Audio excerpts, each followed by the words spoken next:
नमस्कार जय जगन्नाथ गोटे फ्रेश ब्लॉग को स्वागत जनाऊँ जदि भिडियो आपको भल लगे तो लाइक शेयर सब्सक्राइब करने को जमारी भूलें। एठारे सागुर गोटे सर्बत आपण सहित मुझे सेयार करुँची जदि भिडियोटी भल लगे तो लाइक शेयर सब्सक्राइब करने को जमारी भूलें। पाखे थे बेल बटन टाक दाबी दिंतु जो वीडियो अपलोड करी तार नोटिफिकेशन सब प्रथम आपण पाखे पहुँची।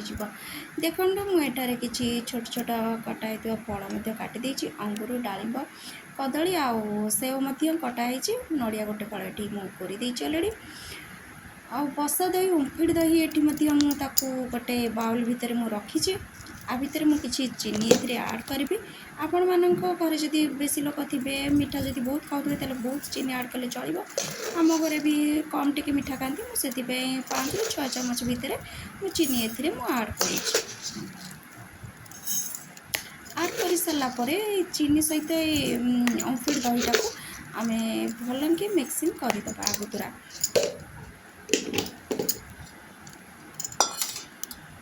एथिरे गोटे गिनारे मुझे छोट छोट बरफ खंड रखीदी कहीं बेसी बरफ पकेले माने टिके आमर एज लोक अच्छा टे हेनी पी पारे भलसे मुझे फ्रिज्रे पानी टाक रखीदी चीनीटा को सब मिक्सिंग कर मिक्सिंग करना। देखो नेक्स्ट स्टेप मुझे कौन करुँची गोटे ग्राइंडिंग जार नहीं आसी कटा होता फल गुड़ाक सब देदेवी किसी कौन करना दही दे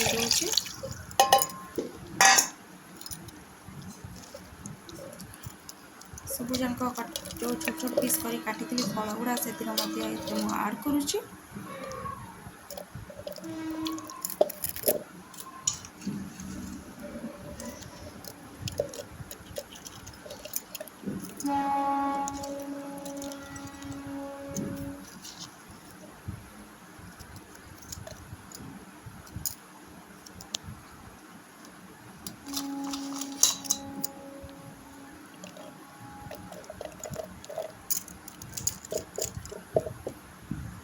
सबतक फल को आड कर सारापर आपको ग्राइंडिंग आम करना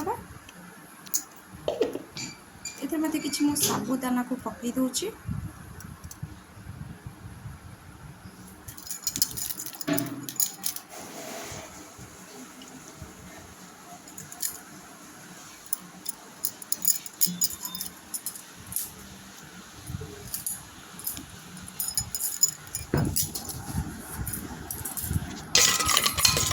सब जन ग्राइंडिंग देखु आउ जो मिक्सिंग करते दही सहित चीनी से आम ढालीद ढाली देकी भल कि आम मिक्सिंग करने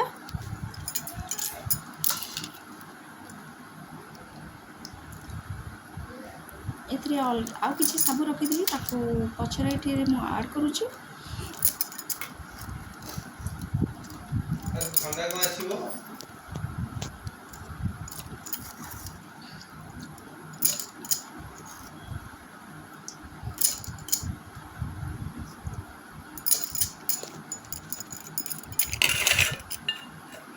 सबतक शाग पकड़ा नड़िया कोरा आड करनेबी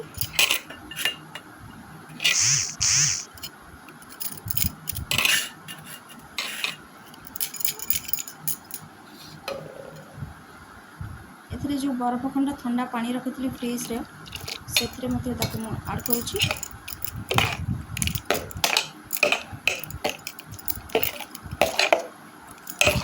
देखो यार फ्लेवरटा मत बहुत बढ़िया आसीगला सब जन मिक्सिंग होगला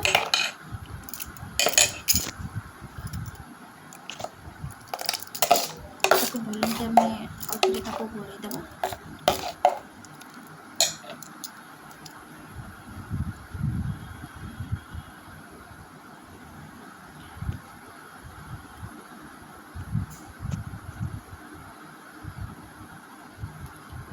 किसी गोलमरीच गुंड छेचिकी रखीदी सहित आड करुँची अल्प टिके राग राग टिके भल लगे ये सरबतटा को आपण मैंने उपास बार खरा दिने सरबतटा करके पीले बहुत रिलैक्स मिल।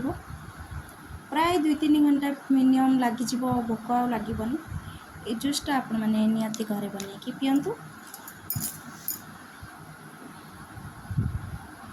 एबी तक 2टा गिलास मैंने ग्लास रे ताको टिके सजेदेवा कहीं सजेदेले टिके तार कलरटा टिके अलग चेंज हो आसे देखा टिके भल लगे एमती सजेकी टिके पीले टिके भल लगे।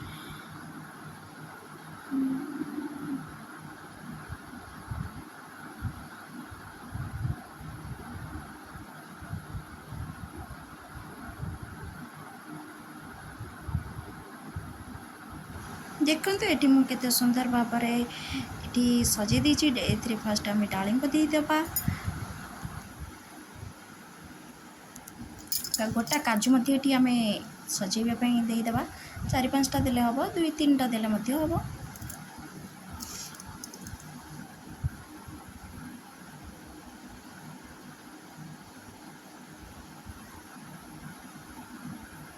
आ खिसमिस आम कि आड कर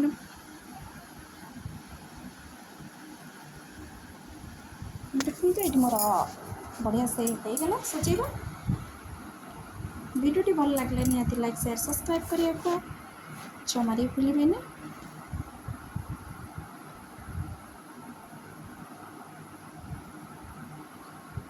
देखो ये बढ़िया से देखा जाउछि।